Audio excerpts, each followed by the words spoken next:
Hello everyone, नमस्कार। मैं पिंकी आप सभी को तहे दिल से स्वागत करती हूँ आपके यूट्यूब चैनल ग्रामीण क्लासेस पे। तो चलिए आज हम लोग कुछ नया करने वाले हैं। ठीक, आज हम लोग जेपीएससी का मुंडा शासन व्यवस्था आज हम लोग पढ़ने वाले हैं। ठीक, मुंडा शासन व्यवस्था के बारे में आज हम लोग कुछ जानकारी लेंगे। तो चलिए आज हम लोग इसी के बारे में पढ़ेंगे। तो चलिए स्टार्ट करते हैं बिना किसी देरी किए। तो चलिए मुंडा शासन व्यवस्था ये हस्तलिखित नोट्स है। ठीक, ये हस्तलिखित नोट है। आज हम लोग इसके बारे में पढ़ेंगे। जेपीएससी में इसके बारे में आपका मतलब क्वेश्चन पूछा जाएगा मुंडा शासन व्यवस्था के बारे में। तो चलिए स्टार्ट करते हैं।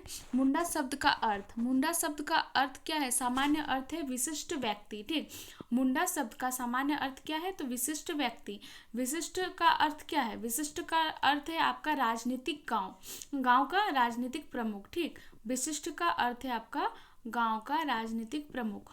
मुंडा आपका नीचे दिया हुआ देखिए, मुंडा जनजाति की शासन व्यवस्था को मुंडा शासन व्यवस्था कहा जाता है। मुंडा शासन व्यवस्था किसे कहा जाता है? तो मुंडा जनजाति की शासन व्यवस्था को ही हम लोग मुंडा शासन व्यवस्था कहते हैं। तो सबसे पहले हम लोग पढ़ेंगे आपका मुंडा।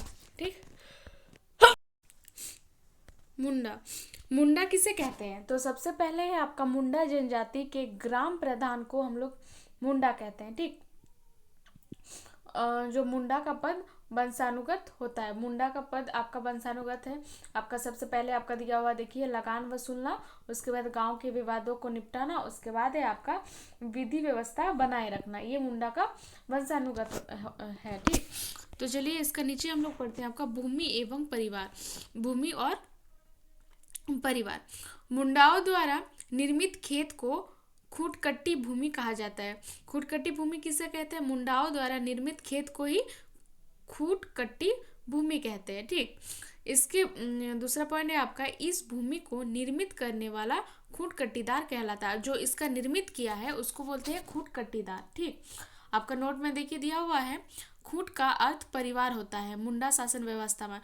मुंडा शासन व्यवस्था में जो खूट शब्द है ना, वो आपका उस शब्द का मतलब होता है परिवार। ठीक, उसका नीचे आपका दिया हुआ है हाथू मुंडा।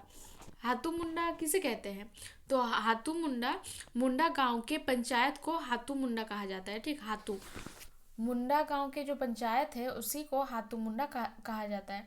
इनके प्रमुख को हाथू मुंडा या वीर मुंडा कहा जाता है। इसका जो प्रमुख होता है, ठीक, इसका जो प्रमुख होता है उसी को उसको आपका हाथू मुंडा या वीर मुंडा उसको कहा जाता है। ठीक, सॉरी, मुंडा के गांव पंचायत को हाथू कहा जाता है और उसका जो प्रमुख होता है उसको हाथू मुंडा या वीर मुंडा कहा जाता है। परहा, परहा क्या है? यहाँ पे आपका देखिए विलेज दिया हुआ है यहाँ पे। ठीक, परहा 15 से 20 मुंडा गांव पंचायत को मिलाकर बनी पंचायत को परहा पढ़ा कहा जाता है। पढ़ा या फिर पाड़ा। ठीक, पढ़ा या फिर पढ़ा कहा जाता है। ठीक, इसके प्रमुख को मानकी कहा जाता है। इसका जो प्रमुख होता है उसको हम लोग मानकी कहते हैं, मानकी कहा जाता है। ठीक, यह पद वंशानुगत होता है। ये जो पद है वो वंशानुगत होता है। पराह पराह का जो शक्तियाँ होता है, पराह का शक्ति यह मुंडा शासन व्यवस्था को सर्वोच्च अंग है। यह जो मुंडा शासन व्यवस्था है उसका सर्वोच्च अंग है। इससे विधायिका, कार्यपालिका तथा न्यायपालिका की शक्तियाँ निहित होती है। दूसरा है आपका, यहाँ अंतर ग्रामीण विवादों को सुलझाया जाता है। ठीक, अंतर आपका जो ग्रामीण विवाद होता है उसको क्या किया जाता है? उसको सुलझाया जाता है। बाद नीचे में आपको दिया हुआ देखिए, मुंडा। मुंडा मतलब होता है फेल, फिर मान की मतलब होता है सॉल्व। ठीक, यानी जो विवाद मुंडा नहीं सुलझा पाते उन्हें मानकी के पास भेजा जाता है। अगर इसका मतलब क्या है? इसका मतलब होता है जो विवाद मुंडा अगर नहीं मतलब सुलझा सकते हैं, सॉल्व नहीं कर सकते हैं, तो उसको किसके पास भेजा जाता है? मानकी के पास भेजा जाता है। अब पढ़ा राजा के बारे में हम लोग देखते हैं। पढ़ा राजा क्या है? पढ़ा राजा है मुंडा शासन व्यवस्था में सर्वोच्च अधिकारी पाड़ा सरदार या पढ़ा राजा होता है।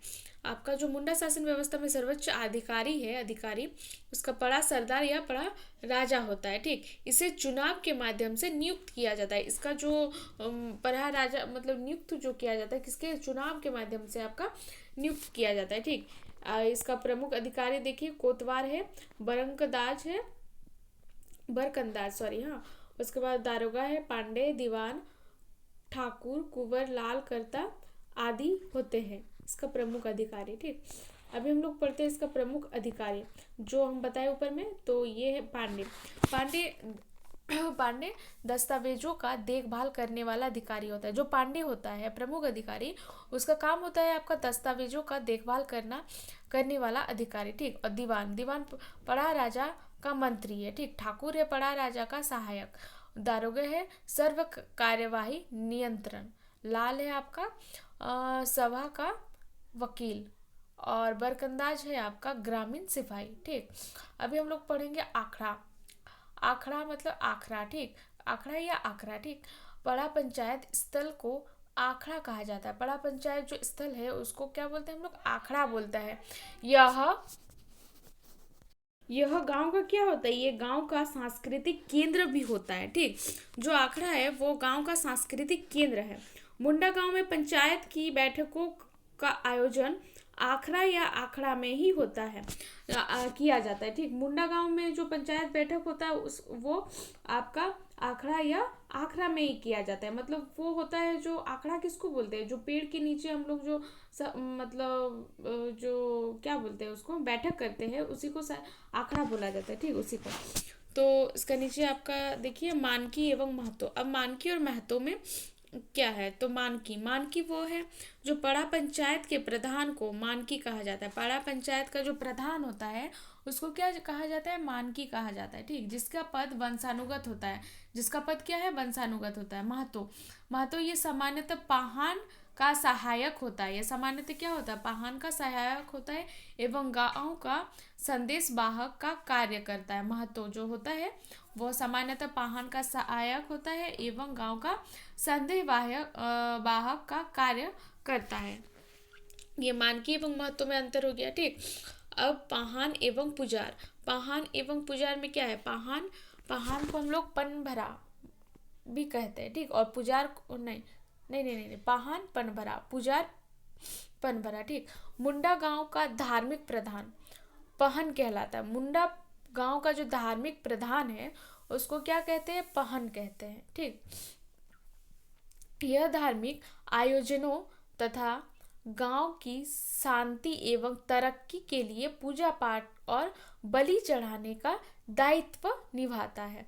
पुजार, पुजार क्या है? पुजार पाहन का जो सहायक है उसको पुजार कहलाता है, ठीक। या पनभरा कहलाता है, दोनों बोल सकते हैं, ठीक। अब नीचे हैं हम लोग, चलते हैं अन्य मुख्य बिंदु में। हम लोग देखते हैं यहाँ पे क्या है। पड़ा राजा, यह पड़ा पंचायत का सर्वोच्च अधिकारी होता है। सर्वोच्च अधिकारी आपका पड़ा राजा होता है। डाली कटारी, पाहन को धार्मिक कार्यों को संचालन हेतु कर मुक्ति जमीन दी जाती है जिसे डाली कटारी कहा जाता है। अब यहाँ पे देखते हैं हम लोग भूत खेता। भूत खेता क्या है? भूत खेता है आपका, भूत खेता किसको बोलते हैं हम लोग? भूत खेता बोलते हैं जिसको मुंडा गांव के भूत प्रेत और उनके प्रकोप से बचाने, मुंडा गांव का जो भूत प्रेत है जो उसका प्रकोप है उससे बचाने के लिए पाहन द्वारा विशेष पूजा की जाती है। जो पाहन के द्वारा विशेष पूजा की जाती है, ठीक। इस जिसके लिए उसे कुछ अतिरिक्त भूमि दी जाती है। इसके लिए क्या करते हैं? कुछ अतिरिक्त जो जमीन भूमि दिया जाता है पूजा के समय दी जाती है, ठीक। उसे भूत खेता कहा जाता है, उसे ही भूत खेता कहते हैं। इसमें क्या किया जाता है? मुंडा जो गांव का मुंडा क्या करता है? गांव का जो भूत प्रेत है उसका प्रकोप को बचाने के लिए पाहन द्वारा विशेष पूजा करवाता है। उसके बाद उसको अतिरिक्त भूमि, किसको जो ये होता है पाहन, उसको कुछ अतिरिक्त भूमि दी जाती है। उसके बाद इसी को ही बोलते हैं हम लोग भूत खेता, ठीक। अब नीचे चलते हैं। नीचे दिया हुआ है पाहन इस भूमि से प्राप्त आय का उपयोग भूत प्रेत की पूजा आदि में खर्च करता है। भूत प्रेत की पूजा आदि में खर्च करता है, ठीक। अब अन्य तथ्य यहाँ पे दिया हुआ देख सकते हैं। यहाँ पे दिया हुआ मुंडा शासन व्यवस्था में दीवान ठाकुर और कोतवाल पांडे, कर्ता तथा लाल आदि नामक अधिकारी होते हैं जो पड़ा राजा को शासन संचालन में सहयोग प्रदान करते हैं।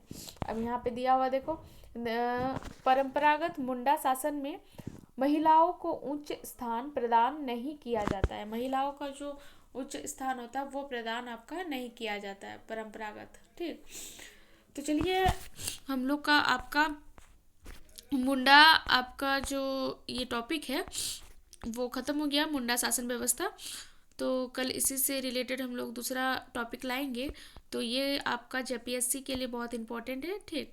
आपका इससे एक दो प्रश्न पूछे जाएंगे, तो आप लोग इसको पढ़िए ज़रूर। और जो आपका जीके जीएस है उसको भी हम मतलब करवाएंगे। तो आज हम लोग कुछ नया किए। तो चलिए आज का वीडियो यहीं समाप्त होता है। अगर आप लोगों को मेरा वीडियो अच्छा लगे तो लाइक, सब्सक्राइब एंड कमेंट ज़रूर करें। धन्यवाद।